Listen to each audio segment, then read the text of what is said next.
Who is he? Who is Eddit Ibanez? To begin answering the question of who Eddie is, I decided to take a deep dive.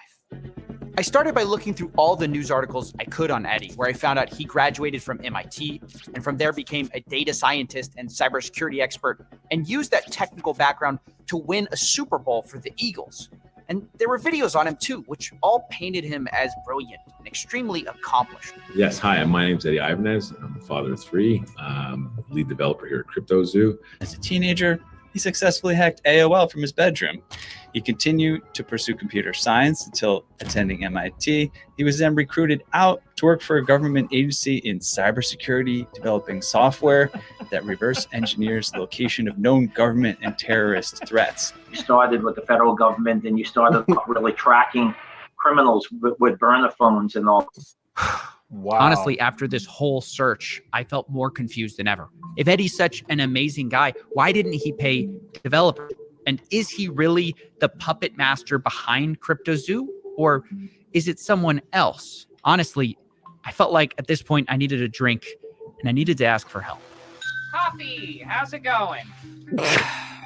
Not good. Oh, what happened? Well, I'm confused about this Eddit Ibanez guy. He comes out of nowhere with this CryptoZoo story. Ibanez. Everything about him I find seems great.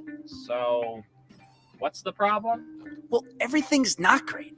Everything about this guy just seems too perfect. He's an MIT grad. He works for the military. He even claims he won a Super Bowl. Why would that guy work for Logan Paul? I don't know. Logan Paul has like 20 million subscribers. Why wouldn't he? Eddit Ibanez? I think he goes by Eduardo technically, but wait, what are you doing? I'm just looking around. And done. Well, what'd you find? Few red flags, couple of misdemeanors. Ooh, a few court cases. I'll send him over. He got sued by his landlord for not paying rent, sued by his credit card company for not paying his bill. You can skip that stuff. I just need whatever's relevant to CryptoZoo. Well, that's basically it. I like this. I actually like this animation, to be honest with you. No, wait, I did find something. Look at this. What's this? It's from a paper in Philly. I barely picked it up. This reporter says Eddie's entire story is fake. Wait, what? Yeah, the whole Eddit Ibanez character. Yo, this guy Adam Robb investigated. Yo. You heard of that politician guy, the gay politician here in New York? Yeah, you told me about his that. Whole fucking life story. Like, we're dealing with this shit again. Like the guy, his name is George Santos, but he's supposedly Jewish. He supposedly graduated from Baruch College here in New York, which is like one of the higher end business schools. Claims he worked for Citigroup and for Goldman Sachs. He had to come out early this week and be like, I didn't graduate from any college anywhere. Damn. Never worked for Citigroup. Never worked for Goldman Sachs. And I'm Jew-ish because this was that 3 times removed.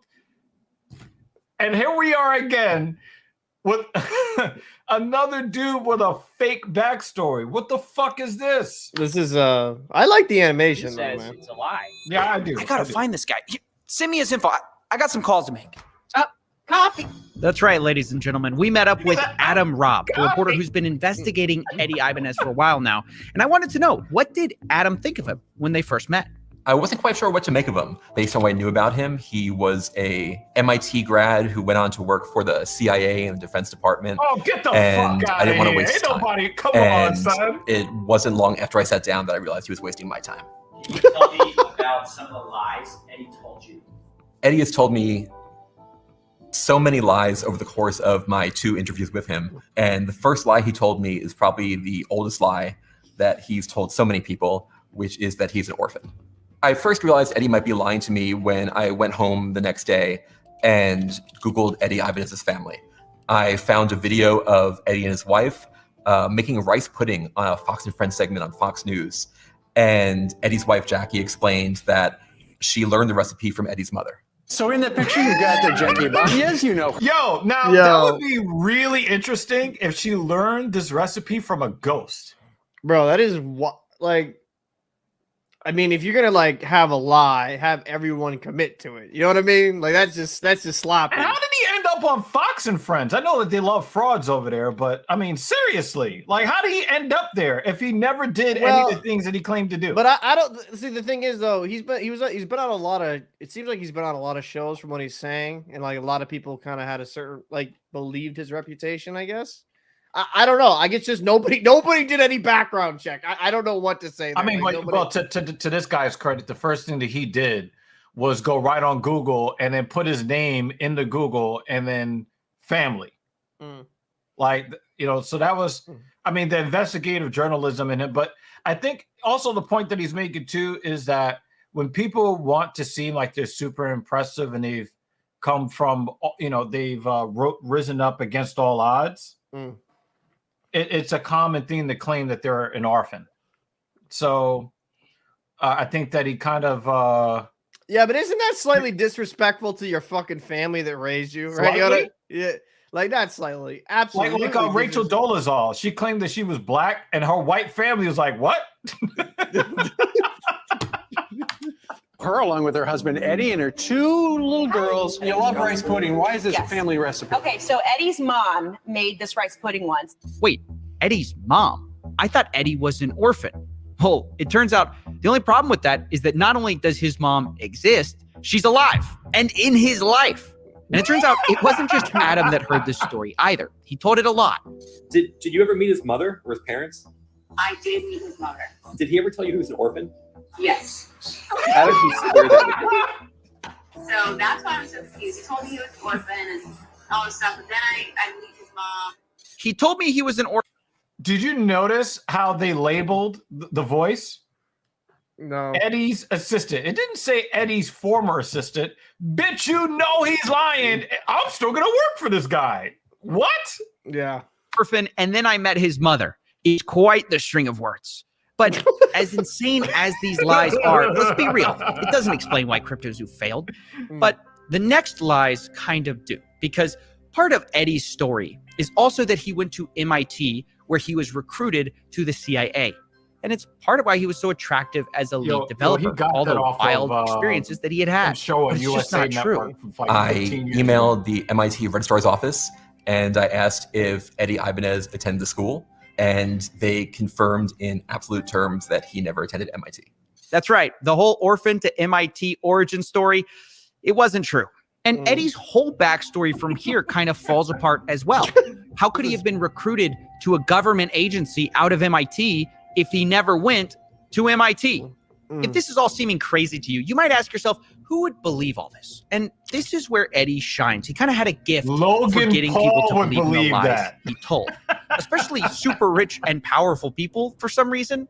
Like take, for instance, this story, him winning the Super Bowl for the Philadelphia Eagles. He managed to convince the owner of the New York Yankees that it was true. Barry Clark, I'm not surprised. Completely bought into it without question and told the same story later in a college seminar.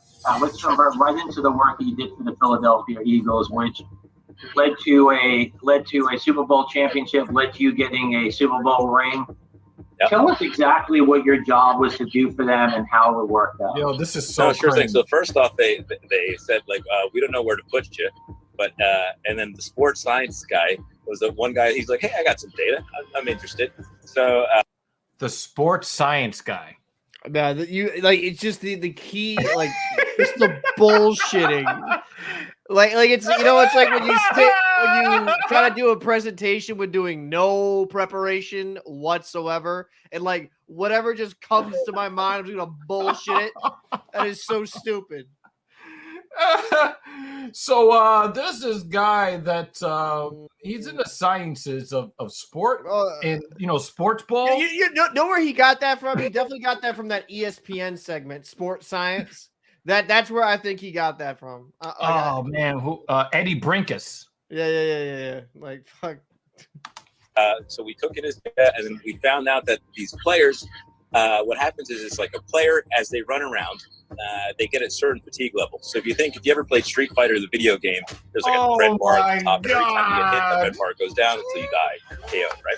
So then we're trying to figure out kind of what that is for a player, and on an injury level, right? There's an injury bar that gets knocked down and that gets KO'd. What? This is insane. He convinced an owner of the Yankees that he won a Super Bowl by turning sports athletes into Street Fighter characters.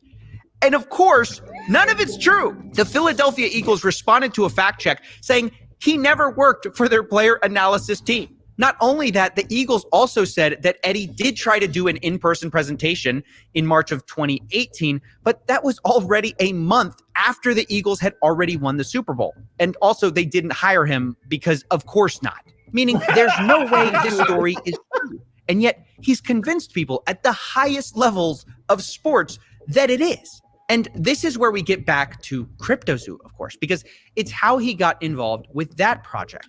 Yo, Paul. It just hit me. You know, me and you, we've worked for about 2 years on this project. You know, lots of, highs and lows and obstacles and things like that, right? Right. Why didn't we just start scamming motherfuckers? They'll believe anything, son. Bro, we should just went to like certain organizations. Like, I won the Rams the Super Bowl last year. Oh yeah, using Killer Instinct characters like Orchid. It's so stupid.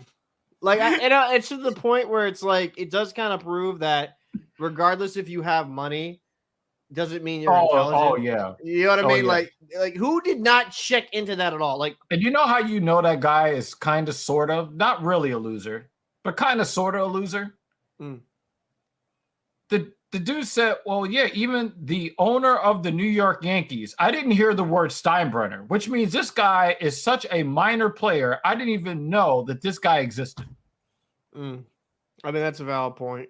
Well, I'll just say this. Remember, Jeff, say this. It is kind of, I feel like some people will just take people at their word if they're introduced. So I don't know who introduced that Yankee owner, minority owner, to that guy. I don't know. Some people just take people at their word instead of looking into things. And it's just, you look like a fucking fool for doing that. Yeah. Yeah. And you know what's really sad though?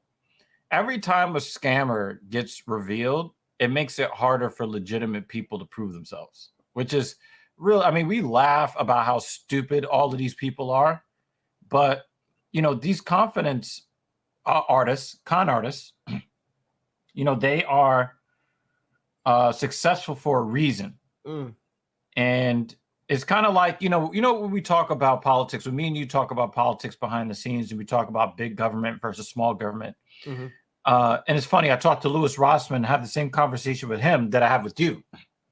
And it's like, you guys don't understand that big government comes from people trying to find ways to get over on other people. So every single time they find a new way that is not outlawed, then it's like, okay, now we have to close that loophole. We have to create more legislation. And then somebody will try to find a way in between the cracks with that one, and then there's another law. But there's always going to be someone that tries to get some type of advantage and try to manipulate some type of legislation to. If we didn't have con artists, man, what kind of like economic landscape could we have right now if there were no con artists? That'd be crazy, right? It'd be crazy, but it never happened because people are always going to try to find an easy way to make a buck. Yeah, including Eddit Ibanez, who for me, the first red flag is that he cannot pronounce his own last name. Levin, Logan's manager, who we spoke to last time. Well, he also spoke to Adam Robb. And when he told him the reasons he liked Eddie, they sounded very familiar. And did he tell you, I guess, kind of like about like working with the NFL and that kind of stuff and the whole, like his time in the CIA and all that? He did. It was interesting. It was like, this is wild, like, that's pretty cool. But he's humble and he's not like never bragging or anything like that. Wait, but he is bragging. He literally made it all up. The CIA, NFL stories aren't true. He doesn't get it though. See, the thing is, everybody knows that, hey, I went from having, no woman gave birth to me. I just spontaneously combusted on the scene. As soon as the non-existent umbilical cord got ripped out of my stomach, I was flung into MIT, and then somebody pressed a buzzer, and then I was, beamed up by Scotty to the CIA. Like, if he was like all like this, the people were like, he's bullshitting. But if he's like, yeah, man, I've been through this, and yeah, I went to that school, no big deal, and I got recruited, yeah. Yeah, but it makes it more believable if he's not brash about it. Yeah. You respond. Oh God.